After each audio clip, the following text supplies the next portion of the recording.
Now, I make 3 promises to you if you use these principles. Number 1, you can double your income. Number 2, you can double your time off. Wouldn't it be cool to make twice as much money and work half as much? Yeah.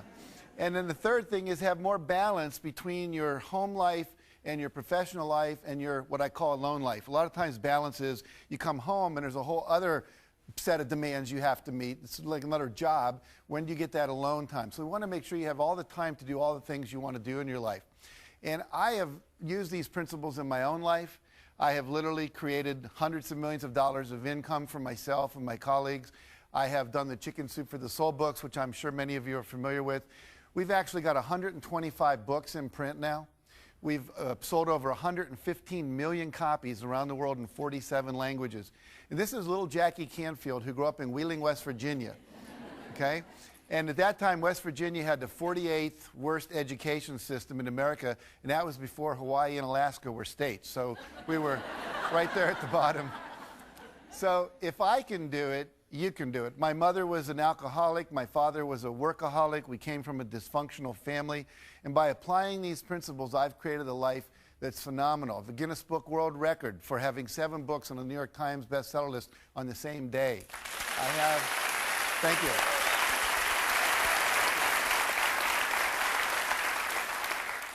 And I say that not to impress you, but to impress upon you, if I can do it, anybody can do it. Whatever you can dream, you have the capacity to make it come true. The main thing is you have to believe it. We're going to talk about 3 core principles and then several subsidiary principles that will allow us to do that today. Now, I have a friend named Jim Rohn, and Jim Rohn says you can't hire other people to do your push-ups for you. I love that quote. Like, I can't hire this gentleman here to go to Gold's Gym and work out for me and have anything happen to my muscles. Won't happen. So all the things I'm going to be sharing with you today are things that you have to do for yourself. These are non-delegatable tasks. In other words, you can't delegate your exercise. You can't delegate your meditation. You can't delegate your visualizations and goal setting and affirmations and positive beliefs and all of that. Those are all things that you have to do for yourself. And now, the first principle is that I want to share with you is you've got to take 100% responsibility for your life and the results you produce.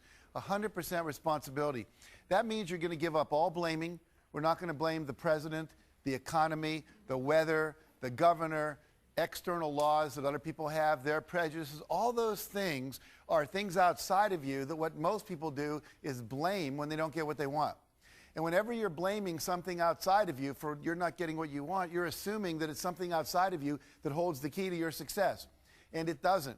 You all know people that were handicapped, that came from dysfunctional families, that were prejudiced against as children, that had diseases that seemed to be non-overcomable, and yet they went on to do incredible things. And each one of those people is a model for what's possible for the rest of us. So we're giving up blaming. We're giving up excuses. We're giving up justifying our results. We're giving up defending what's not working in our life and start focusing simply on what does it take to get from where I am to where I want to go, okay? So it's no longer why am I not, but how can I do it? So the only question you want to hold is how. Does that make sense?